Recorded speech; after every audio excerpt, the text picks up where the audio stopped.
بسم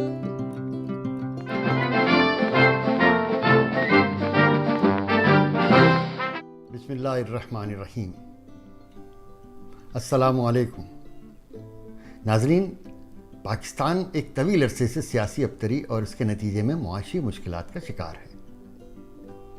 ادارے ایک دوسرے سے باہم متصادم ہیں، سیاسی انتقام، جوابی الزامات، مقدمے، جیلیں، جلاوطنی اور بیہودہ گوئی کا ایک بازار گرم ہے۔ انتخابات پر دھاندلی اور منظم بے ایمانی کے ذریعے حکومتیں بنانے اور من مانے قوانین بنائے جانے کے الزامات ہیں، اور اس انارکی کے نتیجے میں ملک کے انتظامی اور معاشی نظام کے بربادی کی حد تک جانے سے عام انسان جن مصیبتوں اور بربادیوں کا شکار ہو رہا ہے، اس کے نتائج کتنے خطرناک ہو سکتے ہیں۔ یہ تو نہیں کہا جا سکتا کہ ہمارے ارباب اقتدار نہیں جانتے، مگر یہ ضرور ہے کہ اپنی نااہلیوں اور انا کی جنگ میں ملک کے مستقبل کو داؤ پر لگائے ہوئے ہیں۔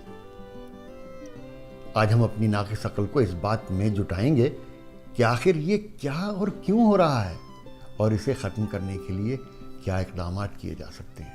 آج میرے ساتھ ممتاز کالم نگار اور محقق جناب محمد خان صاحب شریک گفتگو ہیں۔ محمد خان صاحب پاکستان کی سیاسی تاریخ اور پس منظر پر گہری نظر رکھتے ہیں۔ السلام علیکم خان صاحب۔ وعلیکم السلام۔ خان صاحب، موضوع تو آپ سمجھ ہی گئے ہوں گے۔ یہ فرمائیے کہ پاکستان مسلسل اس سیاسی ابتری کا شکار کیوں ہے؟ جی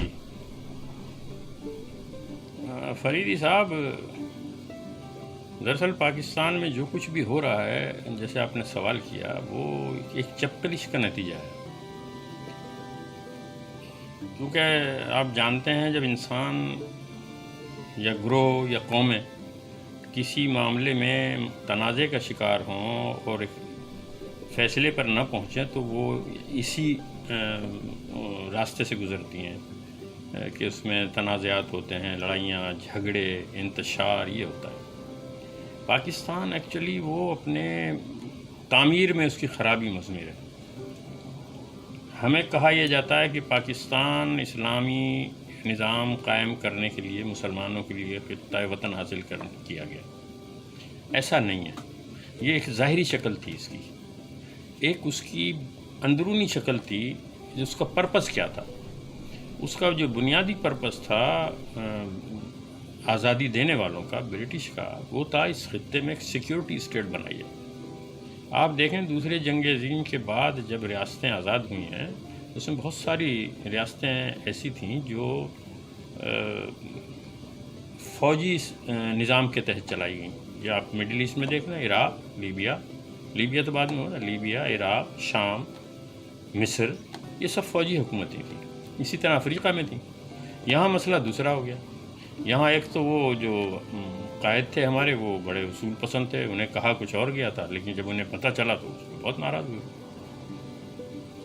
اور وہ خیر وہ تو ان کی بیچاروں کی زندگی نے وفا نہیں کی، تو وہ یہ مسئلہ ہو گیا۔ اب قصہ مختصر کرتے ہیں، وہ سیکیورٹی اسٹیٹ کیوں، وہ ایک الگ موضوع ہے، وہ بڑا طویل ہے وہ۔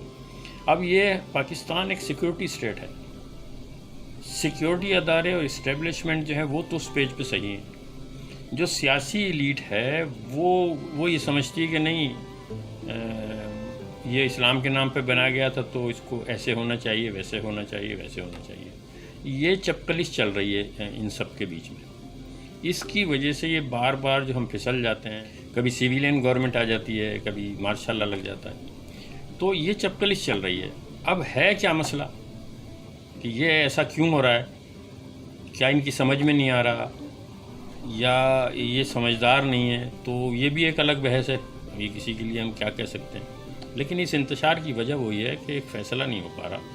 جب قائد اعظم پاکستان بننے کے بعد پہلی مرتبہ GHQ میں گئے تو وہاں انہیں ایک سپاس نامہ پیش کیا گیا، اور اس میں فوج کے جنرلز نے یہ ان سے کہا کہ بھئی ہمیں ایک آئینی رول دیا جائے اس میں، اور ریزن بھی بتائے ہوں گے۔ تو اس پہ قائد اعظم ناراض ہو گئے۔ اس پہ ان کی مشہور تقریر ہے، وہیں کی تھی انہوں نے، کہ آپ کا کام پالیسیاں بنانا نہیں ہے، آپ کا کام سرحدوں کی حفاظت اور قوم کی خدمت ہے، اور بہت ساری باتیں۔ تو خیر وہ تو بیچارے چلے ہی گئے تھے، تو یہ مسئلہ ہو گیا۔ اب صورتحال دنیا کی جو ہے وہ بڑی تیزی سے بدل رہی ہے. اب مارشل لا بھی نہیں لگ سکتے، سیکیورٹی اسٹیٹ کی ضرورت بھی نہیں رہی ہے، لیکن جو لوگ اس سے جڑے ہوئے ہیں ان کے مفادات وابستہ ہیں اس سے، وہ اپنے مفادات کیسے چھوڑ دیں؟ اب آپ نے سوال پوچھا کہ پھر اس کا مسئلہ کیا ہے، تو مسئلہ تو میں پہلے بعد میں بتاؤں گا، لیکن پہلے یہ ہم ذکر کر لیں کہ اگر یہ چلتا رہا تو صورتحال کیا بنے گی پاکستان کی. اس تمام صورتحال سے کس طرح نکلا جا سکتا ہے؟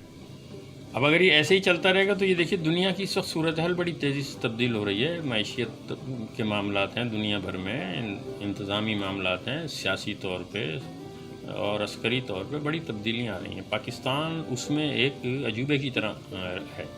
تو اب یا تو صورتحال یہ ہوگی کہ یہ، اور جیسے ہمارے مقتدر اداروں نے بتایا ہے کہ کئی ممالک ایسے ہیں جو پاکستان کو توڑنے کے در پر ہیں اور اندر یہ لڑائی جاری ہے. جب آپ گھر میں لڑ رہے ہوں اور باہر سے والے بھی آپ کو توڑنا چاہ رہے ہیں تو ان کا کام آسان ہو جاتا ہے. تو اب یا تو خاکم بدہن یہ پاکستان ختم ہو جائے گا، 4 ریاستیں بن جائیں گی. اور میں نہیں کہہ رہا ہوں، یہ تو خود ہمارے جو مقتدر ادارے ہیں وہ بتلاتے ہیں کہ ہمیں بہت خطرات لاحق ہیں. تو ہمیں تو یا تو یہ چاہیے کہ ہمیں کسی ایک اس پہ آ جانا چاہیے، ڈومین کے اوپر. اب ڈومین کا مسئلہ بڑا خراب ہے. سیاسی طور پہ ڈومین یہ ہے کہ پارلیمانی نظام ہے تو سیاسی ڈومین ہونی چاہیے اور اداروں کو ان کے انڈر ہونا چاہیے. لیکن حقائق کچھ اور ہیں. حقائق یہ ہیں کہ یہ ساری کی ساری ڈومین سیکیورٹی اسٹیٹ کی ہے. اس میں یہ سیاسی آزادیاں ملی ہوئی ہیں. سیکیورٹی اسٹیٹ ہو، بادشاہی ہو یا ڈکٹیٹرشپ ہو، اس کے اندر انسانی آزادیاں، بنیادی حقوق اور سیاسی معاملات بڑے محدود ہوتے ہیں. تو جب یہ سیاسی لوگ اس حدود کو کراس کرتے ہیں تو جھگڑا ہو جاتا ہے. اب یہ بتاتے ہیں کہ وہ ادارے کراس کر رہے ہیں اور وہ یہ کہتے ہیں کہ آپ کر رہے ہو، تو اصل بات ان کی صحیح اداروں کی کہ یہ ابھی فیصلہ نہیں ہوا ہے، اور چونکہ طاقت ان کے پاس ہے تو ڈومین اس کی ہوتی جس کی طاقت ہو. آپ اگر ان کی ڈومین میں رہیں گے کبھی جھگڑا نہیں ہوگا. آپ دیکھیے نا ماشاء اللہ میں کیا ہوتا ہے. ماشاء اللہ میں ہمیشہ یہ ہوتا ہے کہ سکون کی زندگی ہوتی ہے، سب چیزیں. وجہ کیا ہوتی ہے کہ جو سیاسی عناصر ہیں وہ ایک محدود دائرے کے اندر کام کرتے ہیں. آئین معطل ہوتا ہے، سیکیورٹی کا آئین نافذ ہوتا ہے، اسی کے تحت فیصلے ہوتے ہیں. عدالتیں اپنا کام نہیں کرتی ہیں تو وہ سکون سے گزرا. اب یا تو یہ ہو جائے تو سکون ہو جائے گا، یا وہ ہو جائے کہ بھئی وہ ادارے سمجھ لیں گے نہیں اب ہمیں سیاسی طور پہ زندہ رہنا ہے تو ہمیں پارلیمانی نظام کی ریکوائرمنٹ کو پورا کرنا ہے. اس میں اداروں کا کام جو ہے وہ پھر دوسرا ہو جائے گا تو سکون ہو جائے گا. اب حل کیا ہے اس کا؟ تو حل تو ہم تاریخ سے ڈھونڈ سکتے ہیں، ایک اشاریہ دے سکتے ہیں. ظاہر ہے یہ ہمارا تو کام ہے نہیں کہ ہم اس کا حل نکالیں. اشاریہ یہ ہے کہ میں نے جو ناقص میرا مطالعہ ہے، میں نے 2 چیزیں دیکھی اس قسم کی حکومتوں میں جو سیکیورٹی اسٹیٹ بن گئی، اور یا قبضہ بھی سیکیورٹی کا ہی ہوتا ہے نا، ظاہر ہے اس کے بغیر تو قبضہ نہیں ہوتا، ہتھیاروں کے بغیر. تو ایک تو ہے مہاراجہ رنجیت سنگھ کی بیوہ مہارانی کے نام سے جو مشہور تھیں. ایک تو ان کا فیصلہ اور طریقہ تھا اس چپکلش سے نکلنے کے. وہاں بھی یہی ہو رہا تھا کہ مہارانی کے پیچھے ساری عوام تھی اور قبضہ جو تھا وہ اسٹیبلشمنٹ کا تھا، اور وہ اپنی منمانی کرتے تھے اور وہ یہ چاہتی تھی کہ میری ڈومین میں یہ رہیں، وہ کہتے تھے ہماری ڈومین میں. تو انہوں نے جو فیصلہ کیا تھا وہ ایک الگ موضوع ہے، طویل ہے وہ تو، لیکن اس کی صورت میں یہ ہوا تھا کہ ان کی اسٹیٹ ختم ہو گئی تھی اور انگریزوں نے قبضہ کر لیا.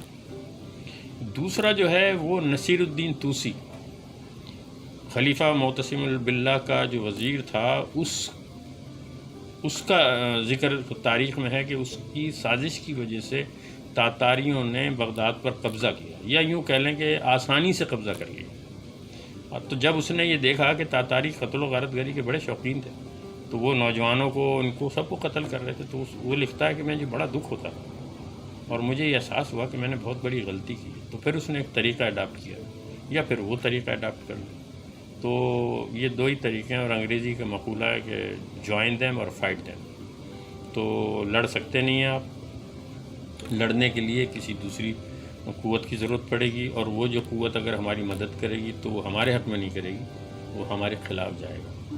تو دوسرا طریقہ میرا خیال زیادہ بہتر ہے کہ سیاسی ایلیٹ کو چاہیے کہ ان کے ڈومین میں رہ کر کام کرے، اس ڈومین میں کام کرے اور گریجولی اپنے آپ کو کلین اور مضبوط کرے سیاسی اصولوں پر چلنے میں، اپنی تنظیمیں نو کرے، تو وہ گریجولی 10 20 30 سالوں کے بعد جا کر یہ معاملہ حل ہو سکتا ہے۔ اور قوموں کی زندگی میں 10 20 اور 50 سال کی جو کوئی اہمیت نہیں ہوتی، تو یہ ہمیں سوچنا چاہیے ہمارے سیاسی اکابرین کو بھی اور فوجی اکابرین کو بھی، انہیں بھی اسپیس دینا چاہیے، انہیں بھی ان کے اسپیس میں رہنا چاہیے، ورنہ یہ بقول فیض ان سے کسی نے ایک دفعہ پوچھا تھا کہ فیض صاحب یہ جو پاکستان میں کچھ ہو رہا ہے اس سے ہوگا کیا پاکستان کا؟ تو انہوں نے کہا بھائی کچھ نہیں ہوگا، ایسے ہی چلتا رہے گا، لیکن اب دنیا کے حالات بڑے بدل گئے ہیں، تو فیض صاحب تو نہیں ہیں اب، تو اب حالات دوسرے ہو گئے ہیں، اب ایسی اسٹیٹس جو ہیں جو آئے دن ایسے مسئلوں میں الجھی رہتی ہیں اندرونی طور پہ اور ان کے خسارے بڑھتے جاتے ہیں، تو وہ دوسرے ممالک کی کاروبار میں، ان کے پروگرامز میں، معیشت میں وہ بوجھ بن جاتے ہیں، تو یہ سوچنے کا ہے کام۔ خان صاحب، ہمارے آج کے پروگرام میں اگلا سیگمنٹ مایا ناز شاعر جناب محمد سلیم طاہر کے بارے میں ہے۔ سلیم طاہر صاحب سے ہاں میری شناسائی یوں ہے کہ بڑے اچھے پروڈیوسر تھے، یہ 60s یا 70s میں غالباً یہ آئے تھے لاہور ٹی وی سے، تو انہوں نے ایک پروگرام کیا تھا، بڑے اچھے خوش شکل ماشاءاللہ نوجوان تھے، پروگرام بھی بڑا اچھا مقبول ہوا، یہ خود بھی بڑے مقبول ہوئے، میں اور آپ، بڑا اچھا پروگرام تھا۔ تو اس کے بعد مجھے نہیں معلوم کہ وہ کیا ہوا، ان کی جاب ہے نہیں ہے، وہ کچھ کام کر رہے ہیں یا نہیں کر رہے ہیں، تو میں بھی پاکستان سے یہاں آ گیا تھا تو ان کے بارے میں لیکن ہاں میں پڑھتا رہتا ہوں۔ آپ نے بھی 1 2 پروگراموں میں ان کا 1 2 شعر پڑھے ہیں، بڑے اچھے ماشاءاللہ، تو سنوائیے پھر۔ تو چلیے سلیم طاہر صاحب کا کلام انہی کی زبانی سنتے ہیں۔ جانے کیا فرق ہے جینے میں جیے جانے میں، جانے کیا فرق ہے جینے میں جیے جانے میں، زندگی ہم نے گزارا تجھے ہر جانے میں، زندگی ہم نے گزارا تجھے ہر جانے میں، اب طلب ہے نہ کوئی حسن طلب باقی ہے، اب طلب ہے نہ کوئی حسن طلب باقی ہے، اب تو کل کی بھی پڑی رہتی ہے پیمانے میں، اب طلب ہے نہ کوئی حسن طلب باقی ہے، اب تو کل کی بھی پڑی رہتی ہے پیمانے میں، کوئی چلتا ہے سرے شام یہاں بندہ نواز، کوئی چلتا ہے سرے شام یہاں بندہ نواز، پہلے کب پھول کوئی کھلتا تھا ویرانے میں، کوئی چلتا ہے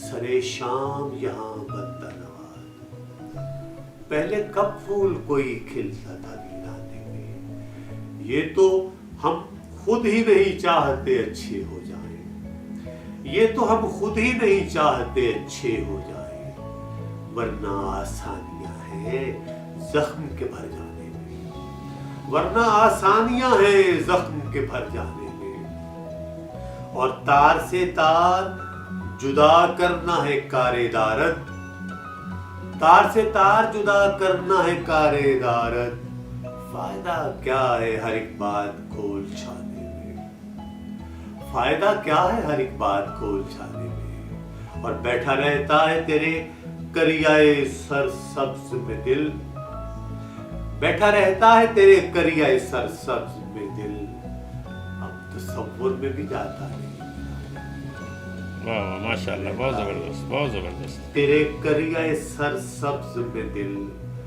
اب تصور میں بھی جاتا نہیں ویرانے میں، جانے کیا فرق ہے جینے میں جیے جانے میں، زندگی ہم نے شاندار، بہت خوبصورت شاعری آپ کی جناب۔ تو ناظرین، آج کی اس ویڈیو یا اس پروگرام کے بارے میں آپ کے ذہن میں جو بھی سوالات اٹھتے ہوں ان کو کمنٹس باکس میں ضرور لکھیے، آپ کی تبصرے اور رائے کا بے چینی سے انتظار رہے گا۔ ملتے ہیں اگلے پروگرام میں۔ محمد خان صاحب اور شریف فریدی کو اجازت دیجیے، اللہ حافظ۔